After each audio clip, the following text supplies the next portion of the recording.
Once, professional marketers were itty bitty baby marketers, going to school trying to figure out and learn the basics. And they learned things like the four P's and phrases like right message, right time, right person, right place. The basics. Now, because of that, when two marketers talk, they know what they're talking about. There's a shared knowledge, a shared understanding of what these terms mean. In employer branding, we don't have that same foundation. None of us went to school, none of us went to college and have a degree in employer branding. When I'm talking about an EVP, what do I mean? It's very likely that your understanding and conceptualization of an EVP is different than mine. Same thing for employer brand, same thing for brand direction. There's any number of terms that we use and throw around every single day in which it's very possible that we are talking past each other.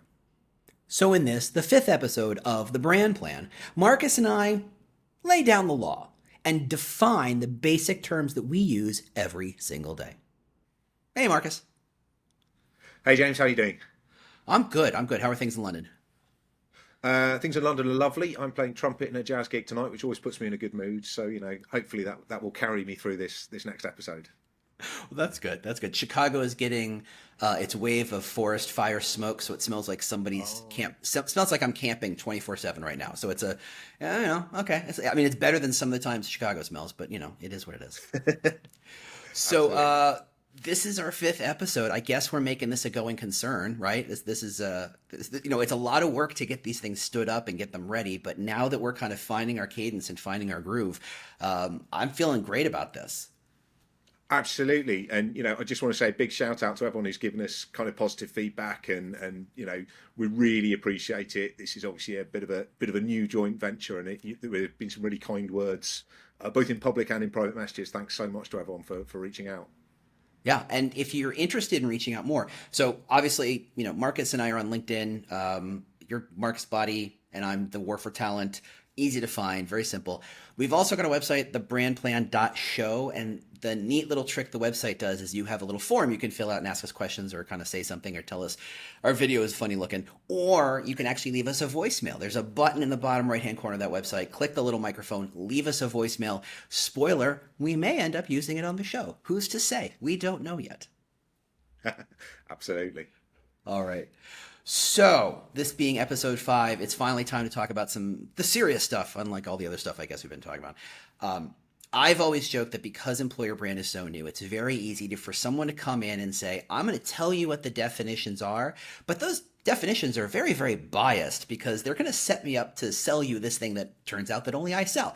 Let's try and wipe the slate a little clean here, take the big eraser to the big whiteboard, and set up some definitions that anybody can use when they're talking internally, when they're talking to an agency, when they're talking to a practitioner, when they're talking to somebody in another company, right? One of the things I feel like is when I talk to some TA leaders about EVP, they know that their friend over in blah, blah, blah, blah company got an EVP and it didn't work for them, and therefore all EVPs are bad, which is not fair, but here we are. So let's come up with some nice agnostic and, more importantly, useful definitions around employer brand. How's that sound?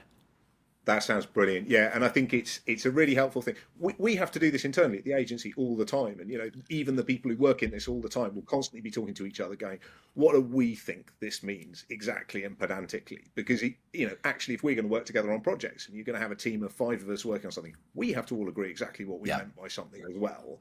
And it's really, really important to just know what you think it means and be absolutely crystal clear with, whether it's your stakeholders or a supplier or your colleagues about this is what I am doing now. This is what I mean by this phrase. And, who cares if someone else has got a different definition of it? I'll know it, but I'm fine with that's absolutely fine. But I think you do need to know what you mean by it. Don't assume that the person saying to you, oh yeah, your EVP does this. They may have a completely different definition there that they're working to, and that can cause you all sorts of problems later on down the line. So yeah, where do you want to start?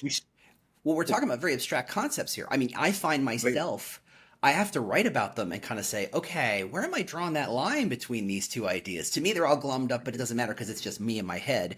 But even individually, it's good to know what's going on. So I think a good starting point is we've talked about talent strategy. We've talked about employer brand strategy. I think we could start either by defining an EVP, or we could start by talking about the kind of contrast between an EVP and an employer brand. A lot of people conflate them, or just decide they're the same thing. Well, let's put some daylight between the two. Sure. Okay. Shall I go first and then you Yeah. respond? So, I mean, sometimes the way I put it to people is that, if you're going to take the language, so the whole phrase value proposition comes from consumer marketing. It's something we stole from the consumer marketing world. As indeed, some of you based in London may have met Simon Barrow, who did it. I bumped into at conferences various times.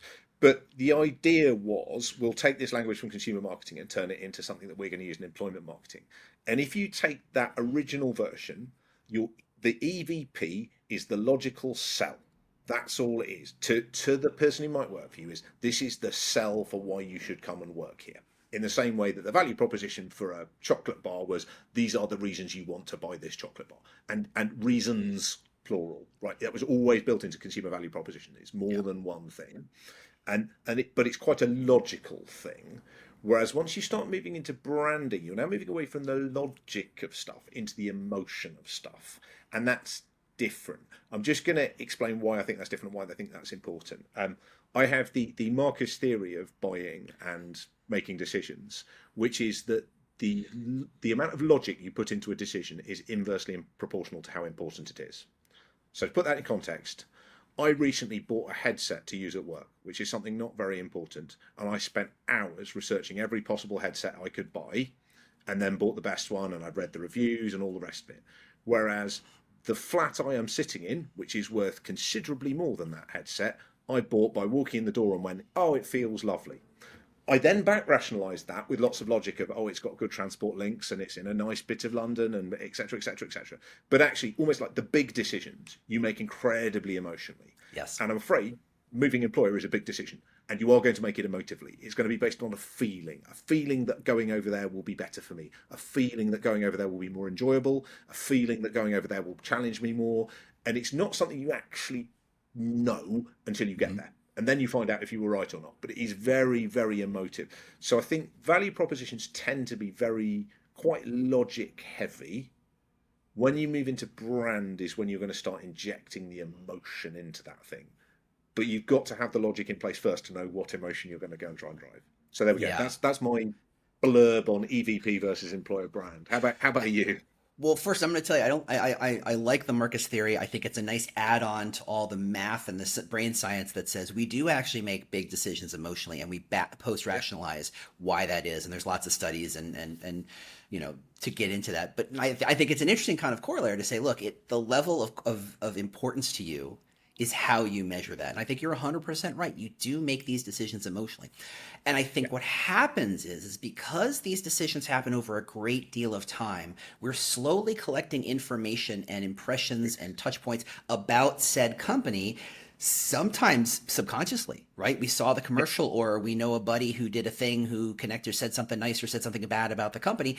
And that moment, to Google's point, the zero moment of decision, or the zero moment of, whatever, is when you're on that job board and that logo pops up and you go, oh, do I feel something positive or I feel something negative about that? And that is so much of where the decision gets made, that initial funnel entry decision.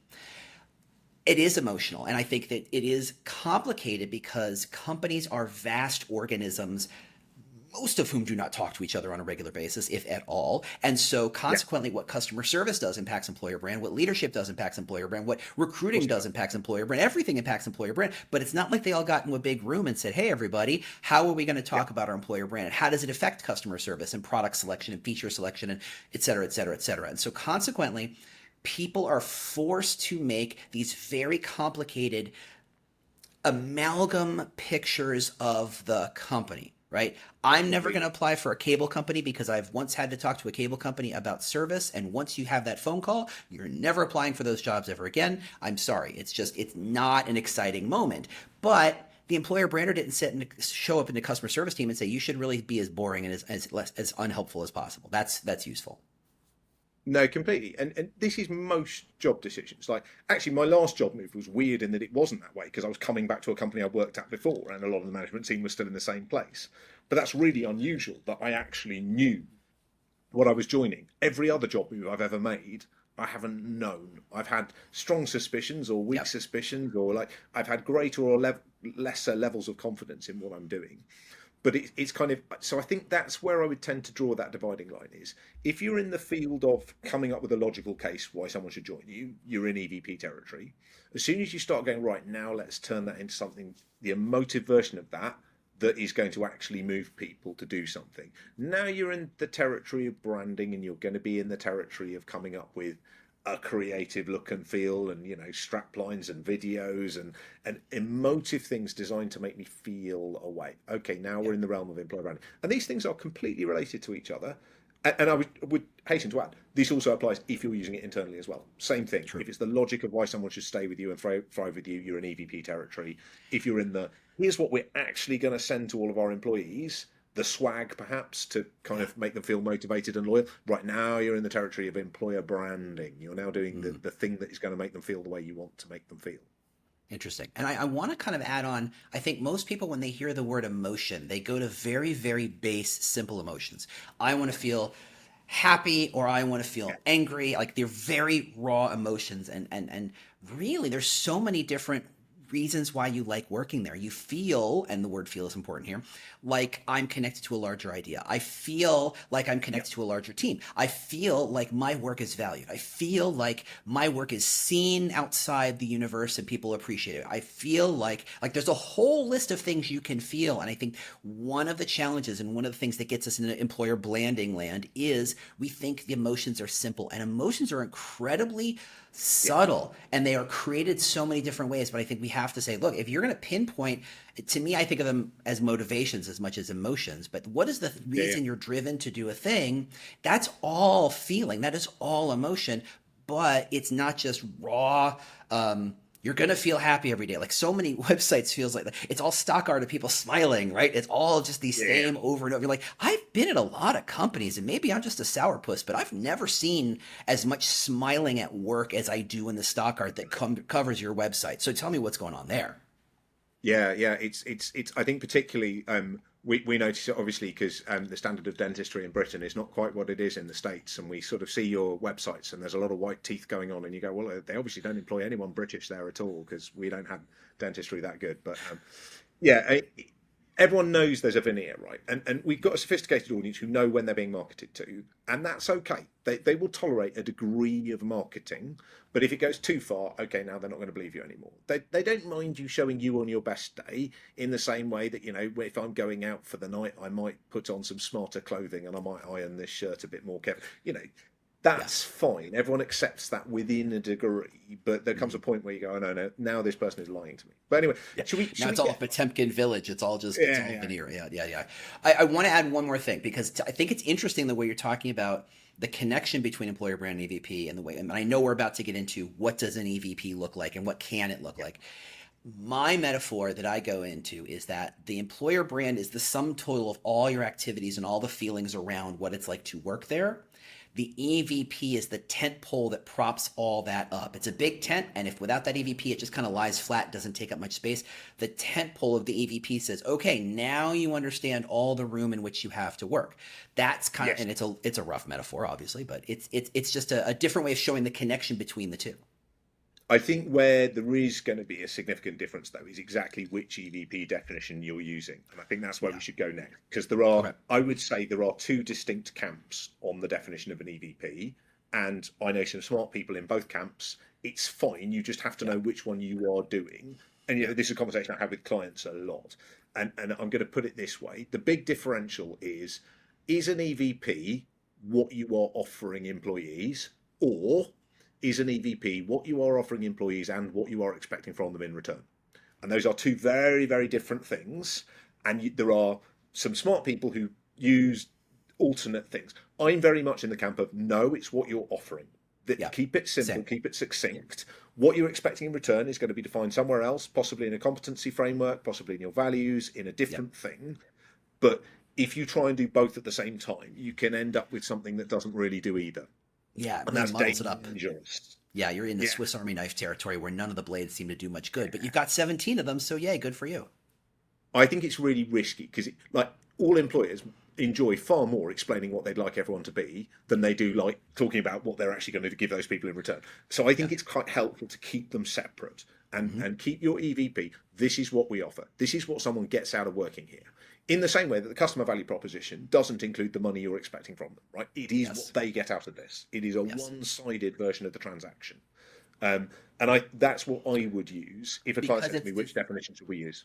it's designed to draw people in, to give them a Yes, reason to learn more about you, and you don't completely. do that by saying this is what you're going to get, like, or this is what you're going to give me, right? If it's serving the purpose of attracting and giving people a reason to engage, telling them what you want from them is not the way you do it.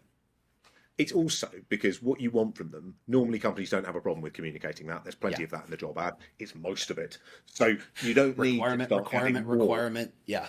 Right, yeah. So there's normally enough of that already. I don't think you need to create even more of that than you already have. So my advice would be, if you don't know which one you want to do, my personal bias is towards just keep it the value of that what that employee gets out of you. However, some of you are going to have EVPs that have been constructed under a very different idea, which is that it should include what you are expecting from them in return. And that's okay as long as you know that's what you're doing. Hmm. Um, but you will have to use that thing slightly differently because now it includes things that you're asking from people. Yeah. And so, it won't necessarily make a very good headline in a job ad. You don't want your headline to be too demanding. You might want some demands within the advert, but it could send you off down something very negative if Yeah. you don't handle it correctly. You can handle it correctly, however. It's perfectly possible to do that route well. Oh yeah, but let's take Goldman Sachs as my personal litmus test for most employer brand stuff, because they're so skewed to one side of what they're offering and what they're demanding. Their Yeah. employer brand doesn't say give us your 20s, but let's be fair, you read more and you hear more. It's like, yeah, give us your 20s and 30s. We know they don't attract people by saying you can give us your 20s and 30s. They attract people by saying there is a pile of money at the end of this particular rainbow. Do you want a pile of it? Exactly. Exactly. I mean, that's an interesting one, actually. Sometimes I talk to clients about work out the shape of your employment promise, because some of you are promising me an immediately brilliant thing right now, and some of Yes. you aren't. You're offering me delayed gratification. Come and work for us and have quite a difficult time for a long time, but at the end of it, you can buy the enormous mansion and the place in the Hamptons and whatever it is Yep. that you're aspiring towards, and that's a delayed gratification offer. Okay, right, but you have to know which one you're doing. But yeah, so I think that thing you have to decide right up front is what kind of EVP am I doing? And then you can start thinking about, okay, now that I've decided philosophically what I think it is, how am I then going to structure it? Yep. And, What's the and shape what's of it? What's the architecture? Yes. exactly? And this is where I'd say fairly assertively, there are no right answers. I have structured them completely differently for completely different clients. I always want to find the structure that works for you, not the Hmm. one that looks nice in my PowerPoint deck. Um, Yep. and and every single client I've worked with, the correct structure for them has been unique to them. And very often it's driven by something else that exists within your business. If you've got four values, I might decide I want to have four EVP pillars that fit Hmm. alongside your four values. If everything in your company is in threes, your consumer brand is in threes, your slogan is in threes, you can bet your bottom dollar I want to have an EVP that has three things in it because it's going to fit within how your business talks. If I'm working with a business at the moment where their new positioning narrative is very narrative, paragraph of text, no pillars, no brand house. Fine. The EVP is going to be a narrative, no pillars, no brand house. Yep. It needs to match the structure of how your business likes to behave and likes to communicate.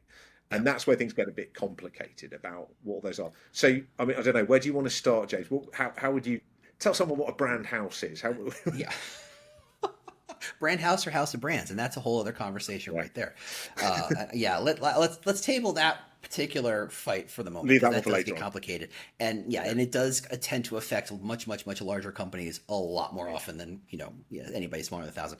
I think of the EVP as a label of ideas, and I think of them in order of um, almost maturity, right? You start, and let's say you're a 100-person company, you're growing, your things are going great, you want to kind of attract a certain person, and I say, of all the thousands of wonderful things you could say about your company, let's pick four or five that are really, really specific to you, that are attractive, that you can prove, that have a level of value, that are real, all those things. And just the fact that you're limiting and removing all the other potential options, you're creating what I think of as a brand direction. It's like, look, you don't Yes. have to know exactly your compass heading, but generally north, south, northwest is great. It's going to get you. And then when you hit 500 people or 1,000 people, let's reevaluate. But you don't need a full-fledged 4-pillar EVP for 100 people. That's like making a Dewey Decimal System and you only own 3 books. It's like that's Yeah. overkill, at a super light. So I think of smaller is employer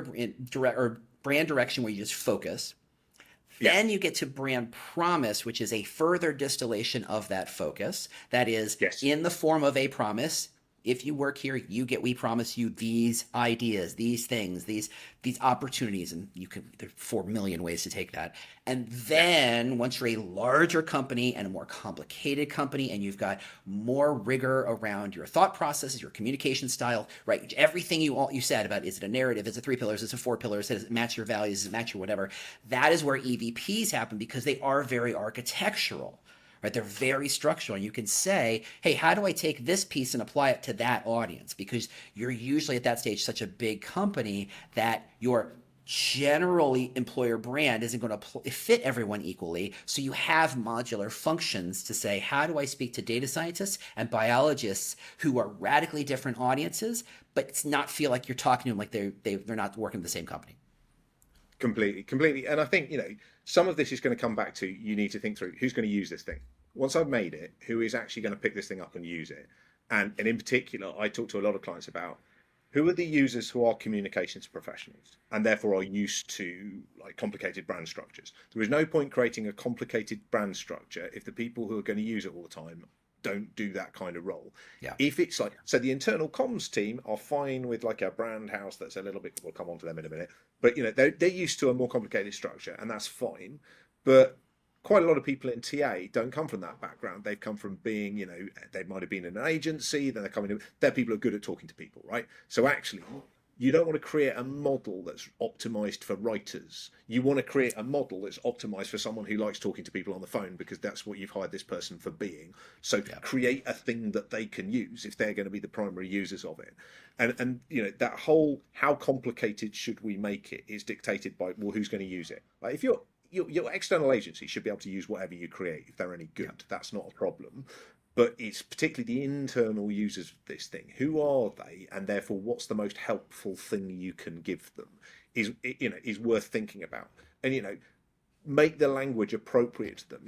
Calling it pillars makes it sound quite formal. So you can have pillars, but just call them themes, and that will seem less alarming to people who are not brand and comms people.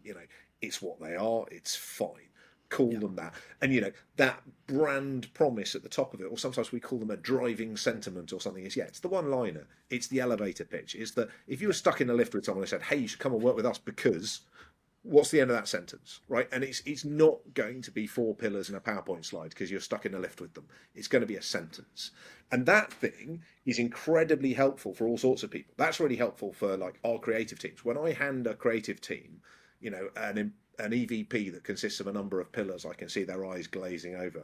But when they latch on to the brand promise, they go, oh, great, yeah, we'll do some ads based off that. They're very excited by that. That's the thing that they're going to latch onto and expand on. And, it's bringing it down to that point of simplicity that is appropriate for who's going to actually use it. But decide what you want your EVP to be. Then have a think about how you might be able to structure it and what else it needs to sit alongside, and then work out what the right structure is for you. I've been asked by so many clients before, how many pillars should our EVP have? And it's kind of like, well, I don't know until we've done the work. Yeah. We will discover that as we go. It's as many as we need and as few as possible. But for some clients, that's been 2 or 3. For other clients, that's been 6. It really does depend how much you've got to say. I worked with a client where it was 10. And I'm not going to name the name. Yeah, but think of the company that has the widest possible brand house, where one branch has nothing to do with the other. That's where it was, and we can talk offline of who that was. Yeah. But anyway. I mean, in all seriousness, a client a while ago when I started on a project like this, one of their senior stakeholders who wasn't in comms or HR said to me, oh, we don't need any more pillars. It's starting to look like a Greek temple around here. And I kind of understood how he felt Yeah. because like they had all these pillars for different types of branding. Okay, right, we're not going to use the word pillar at all. And actually, but they don't. You don't necessarily have to be the same in every part of your business. I can remember years ago doing some work with a company where we ended up with a 4+1 model, and we had 4 global pillars that everybody used and 1 local pillar that changed depending on which part of the Yeah. business you're in. That structure I've never done for anyone else worked beautifully for them. I would I have imagine. no doubt I will do something similar for someone else in the future. It's all about figure out what your business needs and then go with that structure. Yeah. Don't just download someone else's one and delete their words and put your words in because Yeah. it's not going to be optimal. It's not ad libs. You have to. You're describing yourself. Like if you look at a Yeah, dating site, is there anything more complicated than having to say what's that paragraph you write about yourself and why someone should date you? Like that is just like the nightmare. That's what employer brand is. Why yeah, this company? You can express it in dance if you wanted to. You could express it in song, in free verse if that was a thing. A drum solo might work. It might be, hey, a couple of words. It might be a paragraph. It might be a story. There's so many different ways to do it. And so I like that, we're uncoupling EVP and the dogma around it. It should be a certain shape. It should be a certain like this. It really is what you need it to be. So yeah, provided your intention is to tell a story or to explain to a stranger why they should work for you, knowing that they may be applying in the legal team, in the customer yeah. service team, or for your next CMO job. And it should apply to some extent equally to all those roles. Absolutely. And actually, you bring us on to, I suppose, like a little related side topic, which is all the other VPs that various people have at various points. So you're quite ever going to run across people using terminology like TVPs for target value propositions towards particular parts of your workshop. You might run across SVPs. I've done a couple of SVPs, which are sector value propositions. Why come and work in construction? Why go and work in law? So, like in the UK, for example, governmentally, there were various drives to improve recruitment into particular sectors. So then you get a sector value proposition, and you Yeah. have, you might have career value propositions, which are different. How do you persuade someone to go into accountancy, even if it's not an accountancy firm?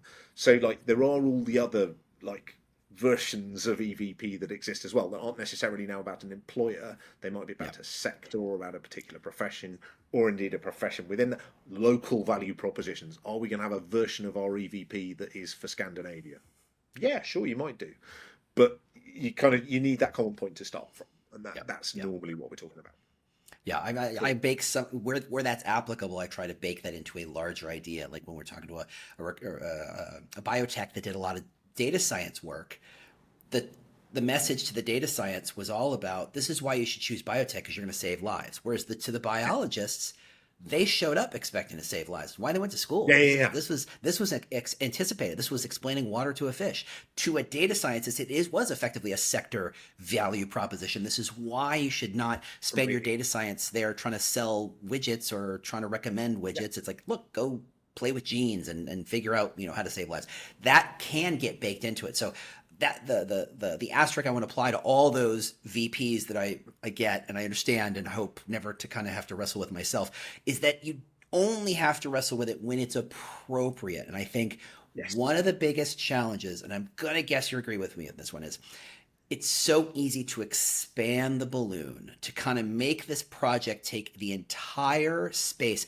And one of our jobs to say, yes, that's possible. Is that effective? Is that going to get you where you want to go? Is that useful immediately? Is that something we can table for a later date? Is that something where, you know what, in a utopian world where all things were wonderful and puppy dogs were cute and everyone had them, then yes, we would do that. But right now, you have a set budget and a finite resources and a focused and a demand that is on fire. Let's go solve this problem now, please.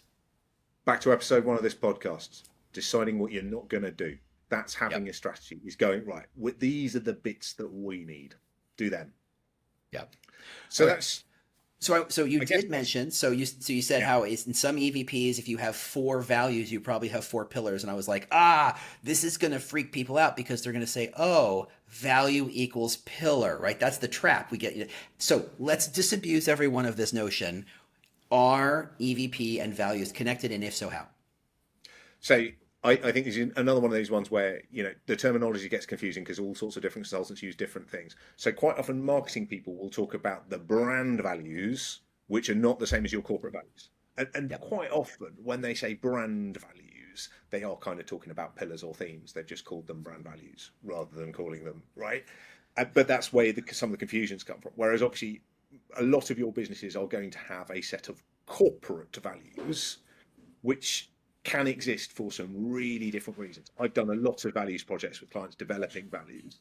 And always the first part of any values project is agreeing what kind of values are we doing there, folks? Which values Mhm. are these? Are these the values that we put in front of customers to say this is why you want to use our products or our services? Or are these the values that the new chief executive has brought in as part of a change program? Or are these the happy everyone hold hands, this is who we are? And those are three very different things, Yes. because the customer one is going to say some things that are blindingly obvious but that make customers happy. So, if 33 did those kind of values, we might say creativity. Now, that's not going to change anything that anybody at 33 No. does, but it might be something customers want to hear. But everyone at 33 was creative already. We didn't need to tell them to be creative, right? So it's not doing anything internally. It's purely external value. Whereas the change program value is probably going to define something you're bad at, or at least you're Yeah. not as good as you want to be. And you can spot them because they'll have things like, they very often have things like collaboration in them. If you put collaboration in the values, it might be because it's true now, but quite often it's because it isn't. And you're Yep. trying to improve, collaboration. And that's a change value set. Um, Now, if you use the change value set to start creating your EVP, the problem is you're going to codify lots of things that aren't true right now. They might be your weak Correct. points. And Yes. so Aspirational. using that aspirational directional value set to create your EVP is quite dangerous. Yeah. You can still do it, but you're going to have to talk about this is where we're going. Do you want to come with us? You can't say this is true now because it isn't, and it Yeah. isn't. Whereas if it's a value set that's been created off, let's celebrate the best of where we are now. Yeah, absolutely. You could build an EVP off that very, very easily. And those ones, it's just like, right, if our value is X, what does that mean for someone joining us? Why would they like that? What's good news about that value for them? But you can't pretend that everything about that value is good news for them. Some of them isn't. Some of it is a constraint. It's an expectation. It's something we want from you. It's not a sell. It is something we are demanding from you. But you can always find the sell within it. So if you took one like integrity, right? Integrity is something you're asking of me, that I'm going to behave with integrity. Hopefully I would have done anyway, but it's something you're demanding of me. But the good news for me might be everyone around me is going to be behaving with integrity. Okay, I can rely on my colleagues. I can trust Yes. people. No one's going to stab me in the back. Okay, that now starts to become a selling point. But you do need to do that conversion. But yeah, so have a hard look at your values and go, question number one is, do you even know what they are? If you don't even know what they are, they have no valency within the business now already. Probably not a good starting place. But if you do know what they are, then figure out what job are those values doing and therefore how should I use them? Because Yeah. if they're a customer value, they're probably not going to work very well. No. And an awful lot of them are. Yeah. Yeah. And that's the thing, is that the values have to balance aspirational, who you are, what the Yeah, expectations are, what the behaviors are, what the experience of working there is yeah, supposed to be. And that's where, yeah, because that's what a candidate is looking for. Like, you yeah, are for all the work you're doing, you are functionally a black box. No one knows what's going on in there, what's really like. They know that you've got we talked about the Potemkin village of why it's wonderful, and here's the stock art, and here are the smiling people. And yeah, they go, yeah. And I personally, the reason why I got into employer brand, the reason why I'm passionate about it is because I've had jobs that were amazing and jobs that were atrocious. And from the outside, they looked exactly the same. And that is completely. the problem we're trying to solve. The more you explain what it's like to work there, leveraging those culture and values, because that is what the shaper of your brand, of your work experience is. The better you can be credible about them, be crystal clear about them, the more someone's going to feel confident saying, I accept this role. And that is where the Absolutely. game, for the most part, gets played. What we're talking about is, lots of claims we get to make, lots of pretty words we get to put out, lots of pretty pictures, but credibility is lacking. And so our jobs are to dive a little deeper, to unpack, why does the company do this? And Yes. if you understand the whys of what that's going on, you can kind of extrapolate and say, so Facebook and move fast and break things, fun little tagline, but let's be fair, totally in their DNA. And it told you what they were going to be like tomorrow, and it told you what they were going to be like Yeah, if yeah. I don't know, Congress decides to bring them in and ask them questions. It told you who they were going to be it told you so much about it because it was true to themselves. And that allows a candidate to say, I'm down with that. I can live with that. I want that. Or the choice to say, that sounds terrifying. I think the best promises you can make to a candidate are the promise that you can explain logically, this is why this is true, this is Yeah. why this thing happens, and here are loads of examples of it. And the closer I can get that example to you, the more you will believe it. So, but it's not, you can't just throw the examples. You've got to say, right, the reason, okay, we're Facebook. The reason we move fast and break things is because we're a tech company and we believe that that will make us more profitable, and that brings the credibility of why we are that way. And now here's some example of people moving fast and breaking things, and more specifically, not being sacked for moving fast and breaking things, because that's the key thing. It's not just move fast and break things, and that's okay. Is kind of the critical kind of little coda that needs to be added to the end of that. So yeah, I mean, I think that kind of, you have to look at the values are a really good place to start. If I'm doing an EVP project, I always want to look at the values, but I will always ask clients when they're sending me all these kind of bits of corporate literature, it's like, tell me off the record, how is this thing seen? Is this crucial fundamental document that everybody knows off by heart and I could stop a random person in the corridor and they could tell me it? Or is this something you had to dig out of a folder in order to send it to me? How long did it take you to find this document you've just sent me? Not just, here is a document. Because I've worked with businesses where that relationship between the values and the EVPs has been absolutely explicit. We've made it visible. We've called them similar things. And I've worked with other clients where we've gone, those are the values, but they were done 8 years ago and none of us could remember what they were. Let's put them over there. And that's when you dive in and say, hey, yeah, but that's when you get to dive in and do survey work and start to say, okay, what is the experience now? What's really going on? Completely. Yeah. And at the end of that project, you might actually have a follow-on project to go, actually, we need to update the values now, don't we? Right. Yeah. That has happened to me several times, is actually we've ended up going, yeah, because we couldn't use the values, perhaps there's a problem there, CEO. Should we do something about that? Yeah. And then you do. So yeah, I think, so what have we done? We've done EVP and EVP structure, and we've drifted onto values from there. Should we do the other sort of big one that I guess we haven't specifically gone into yet, which is the employer brand? What is an employer brand? And is there a difference between employer brand and employer branding, as some people insist there is? Here we go. And we're going to get into the argument about that phrase. It's what people say when you're not in the room, and how we feel about that. Jeff just planted that flag. Like, that is the thing we've been all indoctrinated. Like, Jeff, congratulations on all your money, but like that's a nice shorthand, but it's leaving so much value on the table. It's a beautiful phrase, but I don't think it's actually very helpful. I mean, the way I tend to sort of split it out for you is, should we call that employer reputation? And then we won't get confused between the brand, where we're going to create some stuff and things and publish things and create stuff, and how people see us. Because that's a lovely phrase, but it's actually going to cause us loads of confusion if we're not clear what we mean by the brand. Yeah. And actually, your reputation might be wrong. Your reputation might be unfair. For an awful lot of you, your reputation is zero. People think precisely nothing of you. And if your employer brand is what people say about you when you're not in the room, you have no employer brand, because no one is talking about you when you're not in the room. Come on, get over yourself. And unless you're a really big employer, you're not that interesting. Who is talking about you when you're not in the room? Come on now. Yeah. What I like about separating reputation from brand is that reputation has this connotation that it exists in space and we have no influence over it, right? I can't really change my reputation. I can change things that impact reputation, but the expectation is the reputation is over there. My brand is something I have influence and autonomy and agency over. I can't just state it and call it a day. I have to do a lot of influencing work, but it feels like I can't really change my reputation directly. I can do a lot of strong work on my brand. Yeah, exactly. And I suppose to some extent you could kind of say the same thing with employee value proposition and employee experience. There's a kind of similar distinction there between what you are promising and how that's actually happening in a bunch of different places. And that includes some people who disagree with it, right? And it will do, because you've got loads of line managers who are going to behave differently. So yeah, I think that's where I would tend to go is I think it's probably going to be easier for you if you think of employer brand as the bits that you are going to actively take control of and do. And it contains all the stuff and things, all the pretty pictures and all the lovely words and all the videos and all the social plans and all of that, and every single job ad you put out. And once you take it through into internal communications, every single piece of internal communication starts to come into play as well.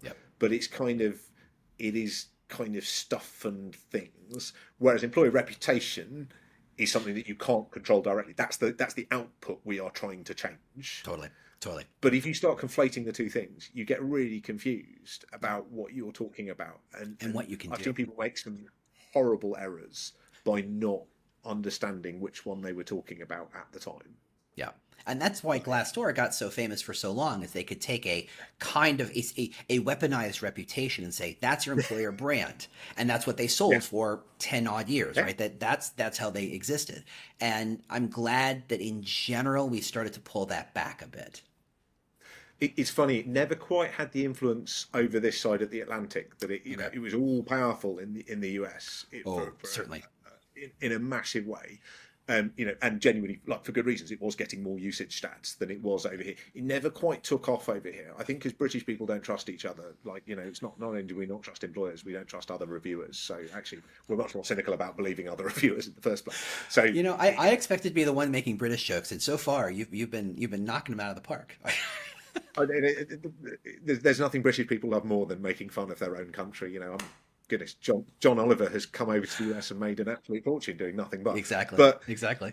it is kind of interesting, and I think you've got to draw the distinction between these are the bits that I can control and those are the bits that I can't, and the reputation. And as I say, the reality check is, for an awful lot of you listening to this, your reputation is not very much, right? No, exactly. Except for the people who actually worked for you, or know someone who's actually worked for you, or who've actively been through a recruitment process. The vast majority of people you might be dealing with, your reputation with them is zero. Yeah. You're talking about a total population of almost nothing.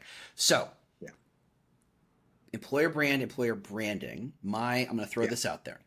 So if I think of them as concentric circles, the EVP idea, whether it's a brand direction, whether it's a brand promise, whatever, this idea is the center of the bullseye. It's where you're trying to get everyone towards. The brand is everything around it because it's influenced by boots on the ground, real world experience. Somebody had a bad day, what people thought that day. We just had a stock price go up. We just had a stock price go down. We just let a lot of people off. We just bought a company. All that stuff, in fact, impacts the brand. And around that is the branding, which is the work you do to take the brand and plug it into as many parts of the company as possible. And then, beyond that is experience and all the other stuff. So that's my first kind of like putting it out there. Yeah, sure. I mean, I guess I don't really have a terribly strong opinion in this kind of trying to draw a distinction between employer brand and employer branding. I've known other people get quite intense about it as being a diff.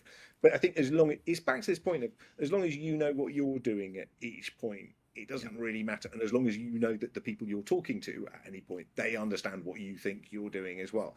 I mean, I think that getting back to the, whatever we're going to call it, there's stuff and things that you're actually going to do is you're going to create a platform that allows you to talk to people, and it's going to have some messages, and it's going to have some pictures, and it might have a tone of voice, and you're going to agonize over the fact that your tone of voice is exactly the same as everyone else's, because it probably is. Most always is. And then I mean, if it says clear, honest, likable, professional yet friendly, and these are all good communication things, those are all good. Do have them in your tone of voice, but they're not differential. And then you're going to create some toolkits and some playbooks, and you're going to create a bunch of things to get the people who are actually going to communicate on your behalf to do that effectively. And actually, those might be very different. I personally hate the analogy of employer brand toolkits, because I have no idea what an employer brand hammer is, or what an employer brand adjustable screwdriver might be. I think we've all been hit by the employer brand hammer now and then. It's been a thing. Yeah. But it's not a very good analogy. But you're going to come up with some stuff, and you're going to go, right, there are a bunch of people who write job ads for us. I need to equip them to do that better. To do that, I might give them some stuff and things that say, right, here are some things you can use. Here are some things you can cut and paste. I might give them some advice and training. Training is a big part of this. It's like, how am I going to equip these people to do what they do better? Bearing in mind what I said earlier, these are not people who started their career as writers, and now we're expecting them to write on behalf of your company. We should probably equip them to do that, shouldn't we? Yeah. So there's a bunch of stuff that you're going to need to do. And then there's going to be other people you might want to use this who do have that skill set. So internal comms, typically, you're going to have some people who've got brilliant writing skills, but what they don't know is anything about employment law or how you ought to communicate about HR. because that's not their specialty. Okay, right. Yeah. How do we equip them to talk consistently as well? And you need to think through, right, what are all the stuff and things I need to create my employer brand? And some of it's really simple. Yeah. Some of it is not complicated. So, like, very often when I've done an employer brand project, the first deliverable that actually makes it out the door is the briefing pack to external recruiters, because that can be really simple. It's just, please say these things, please don't say Yes. those things. Boom. Right, your employer brand is now in deployment phase. Because that, you know, and that's something you can do as soon as you've agreed what the EVP should be. You can do that, because that just needs some text in an email. Brilliant, we've got that. We've done the EVP. You could do that before you've even decided what pictures you're going to have, or you've done the staff photo shoot, or any of those other things. You know, There's a lot of value in just replacing terms. It's like, look, we don't call them jobs, we call them careers. We call them this, we don't call them that. Like, just a 10 or 20 list that you hand to every recruiter, you hand to anybody, hiring manager, just say, let's make these minor adjustments in our vernacular and in vocabulary. It creates so much more focus, right? It's not forcing people to be mind birds and parrots and say the line, say the line, say the line. It is, look, you have agency here. You have, you know, it's your company, because it's your part of the company. It exists. It is your experience. It's yours. It's authentic. It's honest. But we'd prefer if you use these terms to create some sense of alignment, because you can't flip a switch and create the brand alignment. Boom, it's there. It's a big boat to move. And to your point, you communicate those ideas to different audiences internally and externally very differently, whether you're writers, whether you're recruiters, whether you're whatever. And this is the first way of saying, look, everybody, we're just kind of swapping out some very simple things. We say these things now, and that gets the ball moving. and I think you've got to think really sensibly and pragmatically about how interesting is this project to those people, and therefore what is a reasonable intervention to make. So if someone is in TA, I can train them on the employer brand, and I can expect them to turn up to that, and I can kind of measure them against it, and I can police what they're doing. Every single line manager within your business, probably not. So you need to start thinking about, right, where and when should I make the intervention? So, like, with one employer, we kind of went, right, the point at which we need every line manager to really know the employer brand really well is when they put in a requisition for a new member of staff. That's the moment to make an intervention. Is, you're about to hire, brilliant, read this. And it reminds them, this is what you should be saying in your job ad. This is what should be saying when that person comes into interview. And then with another employer, it was, right, there's a piece of automatic communication that goes to them when they've got a candidate coming in for interview. That's the intervention point. Nice. And it said all sorts of practical things, like, don't forget to book a meeting room, don't forget to tell reception they're coming. But it also said, don't forget to tell the candidate A, B, C, and D. Come up with examples of A, B, C, and D. That is our employer brand. That is what they've been told about in the job ads. So make sure you've got something to say about A, B, C, and D. Because if this candidate is good, they're going to ask you about A, B, C, and D, because they've read the ad, they've read the careers site. And actually, it's good. Like, the line managers responded really well to it, because it was prepping them with the information when they needed it. Yes. Not when we'd like to tell them it. And it wasn't abstract. It wasn't some big idea of, hey, everybody, here, change your whole conception around that. It's like, no, here's some very simple, very pragmatic solutions you can have right now. Exactly. So I think, you know, the process of going through that employer branding bit is, you know, after you've done an EVP, you're going to need to do a really fun bit where you do some creative work, and that'll be loads of fun. And you'll decide, oh, are our ads going to have pink donkeys in them, or purple dinosaurs, or, you know, are we going to have photography, or are we not? And, you know, you might come up with a strap line that comes in the corner. You do not have to have a strap line, but you can. And you're going to do all that creative phase. And then there's going to be a much more mechanical phase about, okay, now that we've done all of that, how do we actually deploy this out there? Who needs what? And how do we equip them with it? And what do we need to make to bring this thing to life? And if you're a small place, that might just be you. Yeah. It might be one person doing all of that. So it's fine. You're the only audience for this. Right? Yeah. So one thing I see is that very often people kind of confuse the creative expression of the brand with the brand. And I even amongst employer brand practitioners, I'm always boggled by people who say, who's your favorite employer brand? I'm like, you don't actually know most companies' employer brands, even the ones who do it really well. That brand expression is sitting somewhere in a deck, in a poster, internal, and what you are seeing is the expression of that in a public fashion. And what you see is the style guide, the tagline, the hat, the strap line, whatever we're calling it. All that stuff is a visual expression to say, look, we want to make you feel and think these things.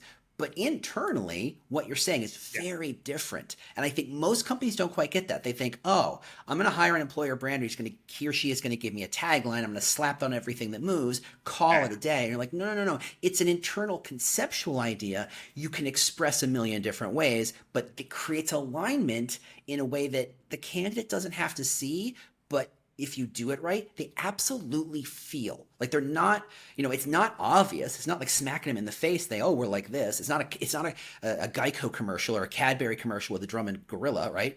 It's Cadbury, Yeah. right? Is that what that was? Yeah. Yeah. Okay. I just Yeah. for those of you who are not British and who haven't looked it for, Google that video of the Cadbury drumming gorilla. Worth it.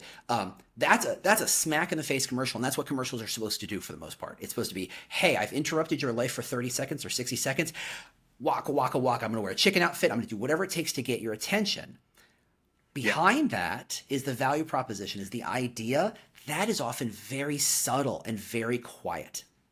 Yeah, and you might or might not share it with your audience. You might show them behind the magic, but you don't have to. And some brands do, and some brands don't. Some brands make a brilliance of actually exposing the proposition right out there. One of my something you said earlier is there's very often a conflation of particularly the strap line with the EVP or the strap line with the brand. And I've had clients go, oh, well, EVP is, make great careers happen or something. And I'm like, okay, that's a strap line, but talk me through it. Explain to what does that mean? But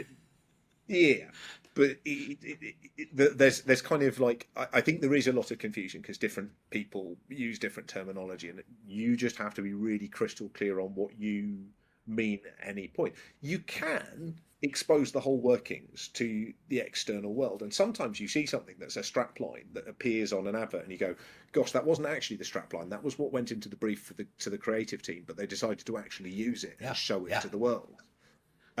My favorite one, I don't know if it's a brand that exists in the US, but there's a DIY brand that you can buy stuff in the UK like wood stain and paints and things called Ron Seal. Does that exist in the States? Right. Yes, it does. No, it does. Yeah, but their strapline does exactly what it says on the tin is what went onto the brief, and someone went, well, actually, we don't need a strapline, let's just use that. But they are using their proposition as a strapline, which is quite clever. Most brands are not doing that. Nike's brand position is not just do it. That's the strapline that they put on things. Yes. In order to drive towards the things that they want you to actually feel about them, which is, more to do with how it empowers you and how it makes you feel. And there's a more complicated document somewhere that they're never going to show you, but you could probably find on the internet about what is sitting behind that line. Yeah. And I think, you just need to know what you're doing at every point. And you also need to get real with the business about, a single pithy strapline is never going to encapsulate all the things that you actually want to say about yourselves. Yeah. It is a label that you're going to use exactly like a logo or exactly like any other part of your kind of your badge. And once someone's read it 2 or 3 times, they stop reading it. It's it's just there, and I'm no longer actually reading it. But it's part of the identity. And I see that phrase and I go, oh, it's you. Yeah. And and I don't even necessarily need to understand it. So the car company, Audi, I don't know if they use this line in the States, but all around Europe, they use this line of Vorsprung durch Technik, which was designed to kind of make you go, oh, it must be really well designed because it's German. But it's a bit of a nonsense. I have no idea whether that actually translates as anything at all. But if I saw that word, I go Audi straight away. And it's like their logo. It exists as a badge rather than actually really having any meaning. And I think it's a symbol. Yeah, exactly. And any strapline starts to be that after you've seen it enough times. And it's never going to be the fullness of your promise. Yeah, the Just Do It is so great because it's so concise, but after you've seen it twice, you don't see it. You just see this shape and you go, yeah, I know what that means. Yeah. And actually, at no point did I ever really know what that meant. I just kind of feel like I should do. So. It's the greatest strapline in the world. Come on. I thought they teach that everywhere. Yeah. All right. We have gone on quite a bit. This has been a fantastic conversation. Is there anything kind of as a last note, what's a takeaway somebody should take away from this when they're either thinking about branding, thinking about talking to somebody about employer brand? I think what started this conversation for us before we hit the button was this idea that when you want to talk to an agency or you're looking for help on these things, knowing Yeah. definitions and knowing how to ask good questions sets you up for the best possible conversation. If you go and say, hey, I want to buy an EVP, anybody can sell you an EVP, but is that what you actually needed? So what is the takeaway you would have from this conversation? I think, always qualify what you're talking about with whoever you're talking to, so in particularly, like if you're engaging with an agency, we'll ask you this question if you don't tell us, but you can say, hey, 33, interested in working with you perhaps to develop an EVP, which we think is this. And tell us what you think where you're going with it, and give us some of that information of what the things around it are like. So often it's we've got a new brand coming along and we'd like to align it. So okay, that's what we're doing here. But I think don't assume that anybody understands exactly the same thing as you did by the thing that you just said. Actually, whether it's your colleagues, whether it's an external agency, whether it's a third-party supplier, don't assume that everybody's using the same language because they really aren't. Work out what you think you mean by these phrases and then tell people, this is what I want you to do, or this is what I'm trying to do. Can you help? And then you'll have a much more rich conversation, because otherwise you could go quite a long way with everyone being too polite and not asking each other, but what do you think that means? And I'm a very rude person. I'm perfectly prepared to go, can I just check what you meant by that? Because if we get that wrong, we could design completely the wrong process for you. We could come up with the wrong answer for you. And it's great when you've got a real sense of clarity of, I know exactly what I mean by this. And personally, I can give two hoots if your definition is completely different to everyone else's. As long as you know what it is and I know what it is and anybody else who needs to knows what it is, brilliant. We can get it done. Exactly.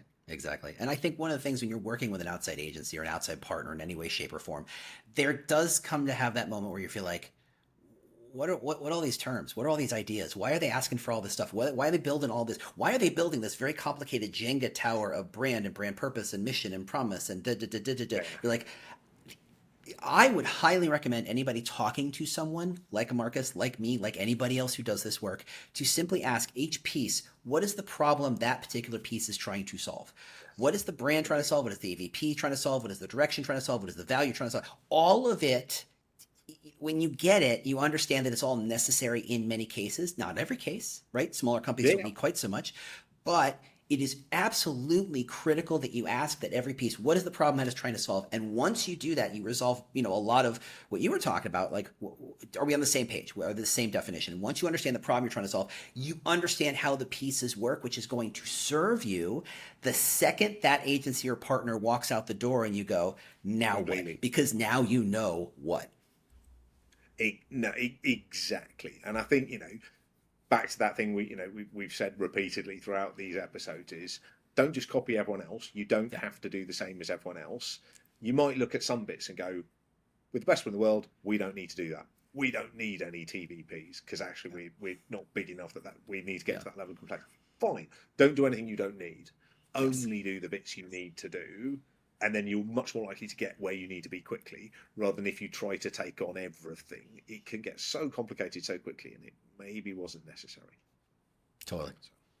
All right. Cool. A fantastic place to end. So, Marcus, as always, an amazing conversation. Thanks so much for hanging out with me. Absolutely. No, it's been a really interesting discussion. I was intrigued to know whether we'd agree with each other. I think we're more or less on the same page. Pretty close. Pretty close. Yeah. But yeah, I mean, it's fine if you're listening to this and thinking, well, I don't agree with either of them. Yeah, that's okay. Fine. There are people who don't. Yeah. Trust me, there are a lot of people who don't. But that's fine. That's fine. All right, everybody. We'll see y'all next week.